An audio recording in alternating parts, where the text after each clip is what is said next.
People like me, people like you, wish I could just wake up and it not be true, but it is. Oh, it is living in the new world with an whole soul. These rich men north of Richmond, Lord knows they all just wanna have total control. Wanna know what you think, wanna know what you do, and they don't think you know, but I know that you do, 'cause your dollar ain't shit. Yo guys, what's up? It's your boy Benny. Absolutely wild news here that just broke. Oliver Anthony, Richmond, north of Richmond, the viral off-the-grid farmer factory worker who just went thermonuclear with 3 songs in the top 10, has been offered $8 million plus in order to sign on to a music label, and he says no. Wow. This man could have his life changed overnight, and he says no. No, he wants to stay true to his art. I think we found a real one here, boys. I think we found a real one. Oliver Anthony reveals he's turning down $8 million offers, surging to Apple Music's global #1, saying he wrote Richmond, north of Richmond, while suffering depression. The Virginia factory worker Oliver Anthony now claims he turned down offers as much as $8 million for viral hit Richmond, north of Richmond. The song is beating every musician on earth. Anthony addressed the speculation about who he is and why he performed and what he thinks about the sudden rise on a Facebook post on Thursday. Ladies and gentlemen, we might as well just go ahead and read the Facebook post for you and pull out some of the most important parts of it. It is a lengthy Facebook post. Obviously, Oliver Anthony has made history here. There's never been a musician who has come from less and accomplished more in such a short period of time. Okay? This is just pure history, and you're part of that history. This is Oliver Anthony's Facebook post. This is like his first Facebook post on his page. We encourage you to follow it. So let's go, ladies and gentlemen. What does he have to say? It's been difficult to browse through the 50,000 messages and emails I've received the last week. Stories have been shared, paint a brutally honest picture. Suicide, addiction, unemployment, anxiety, depression, hopelessness, and the list goes on. I'm sitting in such a weird place in my life right now. I never wanted to be a full-time musician, much less sit at the top of the hour. I filmed on my land, and I hope it may hit 300,000 views. I didn't quite believe when it went on to do millions and millions and millions. And by the way, he posts a photo here, an old photo of presumably his family from back in the day. So this photo is part of his post, and we'll get into that. People in the music industry give me a blank stares when I brush off $8 million offers. I don't want 6 tour buses, 15 tractors, and a jet. I don't want to play stadium shows. I don't want to be in the spotlight. I wrote the music because I was suffering with mental health and depression. Well, these songs have connected with millions of people on such a deep level because they are being sung by somebody who's feeling the words at every very moment that they are being sung. No editing, no agent, no bullshit. Some idiot and a guitar style of music that we should have never gotten away from in the first place. Good for him, man. It's all chills reading this. So that being said, I have never taken the time to tell you who I actually am. Here's my introduction.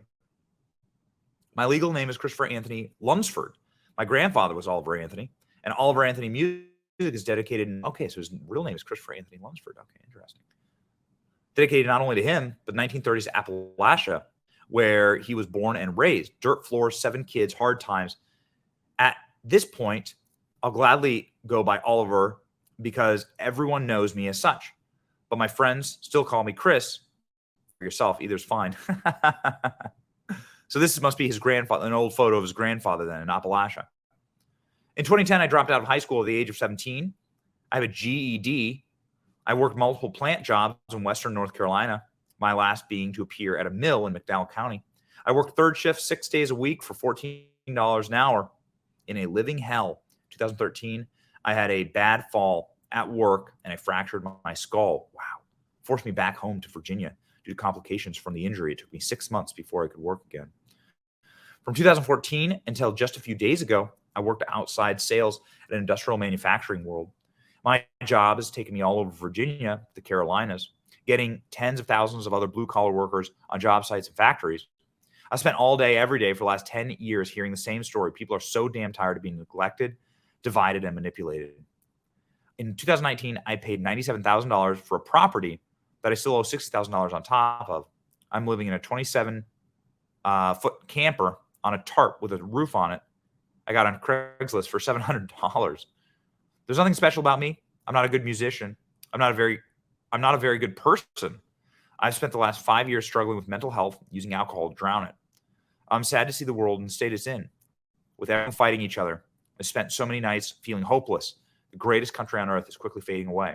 That being said, I hate the way the internet has divided us all. The internet is a parasite that infects the minds of humans. Hours wasted, goals forgotten, loved ones sitting in houses with each other, distracted day in and day out by technology, made at the hands of poor sweatshops in foreign lands. When is enough enough? When are we going to fight for what's right again? Millions have died protecting liberties that we have, freedom of speech, such a precious gift. Never in world history has the world had the freedom it currently does. Don't let them take that away from you. Like those once wandering in the desert, we have lost our way from God and have left false idols to distract us. It's a damn shame. Wow. And this has been 100,000 likes, 111,000 likes, 13,000 comments, 64,000 shares, which is a thermonuclear post on Facebook. And so Oliver Anthony writes that incredibly powerful and poignant message, turning down $8 million, stunning the music industry. Now, this week we were with John Rich in Nashville, and we talked a little bit about Oliver Anthony in an interview we're going to release soon. And I got to tell you, this guy is the real deal. And his turning down of this offer is making international news. The music industry, they want to make money, and they saw that, and apparently somebody got a hold of him and said, you know what, we love your song, we'd like to give you $8 million. And you know what he said? Not interested. He said, no thanks. He said, I still don't quite believe what went on since we uploaded that. It's just strange to me. People in the music industry give me blank stares when I brush off $8 million offers. I don't want 6 tour buses, 15 tractor trailers, and a jet. I don't want to play stadium shows. I don't want to be in the spotlight. I wrote the music. I wrote because I was suffering with mental health and depression. Come on, look at this. He's gone thermonuclear, and he's crossed every single line. Man, he's crossed like every racial, political, economic line. He's touched the hearts of men, because inside of the hearts of every single man runs a line that says, I must have freedom. That is the heart of every man. And so the crossovers have been just absolute bangers, by the way. Our friend Marine Rapper, I know Raymond very well, and Marine Rapper produced an absolute banger as a crossover production to this song. Listen. The rich men, don't the rich men. This for the women who birth our daughters and sons and they nurse our. All of our family while we are traveling, trying to get paychecks and work hard. I don't know how much longer I can take this. It looks like I got half of my paycheck. How can I explain this all to a baby? I know I'll read it, the statement you gave me. Dear Mr. Lot, know you've been working daily around the clock. Gotta provide for the family you got, but you laid off. Sincerely your boss, I'm sorry. Isn't that sounding outrageous? How about you go home and say that? Go to your daughter and tell her you broke, cause when your boss will give you some change, you would take it. I am not one to just take it. I am not one to be lazy. Earn what I get, I put days in. I am just one my payment. Lord, it's a damn shame. God, it's like cutting through the hearts of men, and men are standing up and saying it is a damn shame. And it's about time. It's about time we actually say that. And God bless Oliver Anthony for what he has started here. I have a very, very, very, very strong feeling, based on what I know, based on what I've talked with John Rich about, that this ain't the end of Oliver Anthony. And stadium shows may actually be in his future, whether he likes it or not, because his music has resonated with tens of millions upon millions upon millions. God bless this man for bringing this to the forefront and for being true to himself. A mentally ill, in his own words, mental illness, alcoholic who found God and is struggling with the world around him and just wants to make it right again. I think we can all agree with that. It's your boy Benny. Help me help Oliver Anthony end communism by sharing, and subscribing to our channel.